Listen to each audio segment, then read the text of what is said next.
नमस्कार मित्रांनो, मी डॉक्टर स्नेहल निर्मळ सरोदे तुम्हाला कर्नाटकातील मैसूर मधील चामुंडेश्वरी मंदिर बद्दल माहिती व इतिहास सांगणार आहे. कल्पना करा, हजारो वर्षापूर्वीचा तो काळ जेव्हा पृथ्वीवर अन्याय वाढला होता, देवता भयभीत झाल्या होत्या आणि एक राक्षस महिषासूर स्वतःला अजय समजत होता. त्याने कठोर तप केले. ब्रह्मदेव प्रसन्न झाले आणि त्याला वरदान मिळाले, कोणताही पुरुष देव तुला मारू शकणार नाही. आणि तिथून सुरू झाली अत्याचारांची कथा. महिषासुराने स्वर्गावर आक्रमण केले. इंद्रांसह अनेक देव पराभूत झाले. चारही दिशांना भयाचे सावट पसरले. तेव्हा सर्व देवतांनी आपली शक्ती एकवटली आणि त्या दिव्य तेजातून प्रकट झाली एक अद्भुत, प्रखर, तेजस्वी स्त्री शक्ती. ती होती देवी चामुंडी. तिच्या डोळ्यात ज्वाला होत्या, हातात त्रिशूल, तलवार, चक्र, धनुष्य आणि चेहऱ्यावर शांत पण निर्धारपूर्ण तेज. युद्ध सुरू झाले. आकाशात गडगडाट, पृथ्वी थरथरली. देवी आणि महिषासूर यांच्यात भीषण संग्राम झाला. महिषासूर कधी म्हैस बनून हल्ला करत होता, तर कधी विशाल राक्षसाचे रूप घेत होता. पण देवी अढळ होती. शेवटी एक निर्णायक क्षणी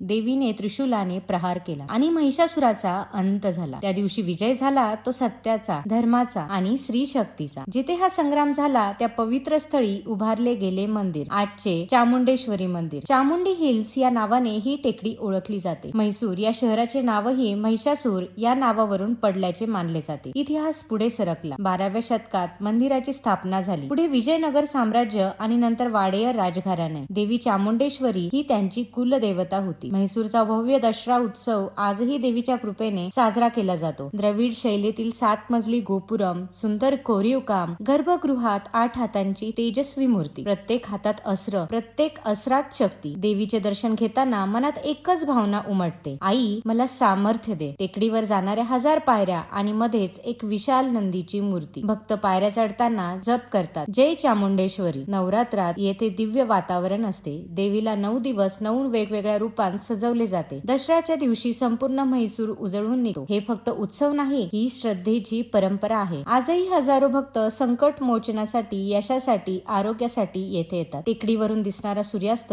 आणि मंद वाऱ्यात घुमणारा आरतीचा आवाज मनात एक वेगळीच शांतता देतो. जय देवी चामुंडेश्वरी, जय महिषासूर मर्दिनी. तुम्हाला ही माहिती कशी वाटली ते कमेंट करून सांगा व लाईक आणि सबस्क्राईब करायला विसरू नका. धन्यवाद.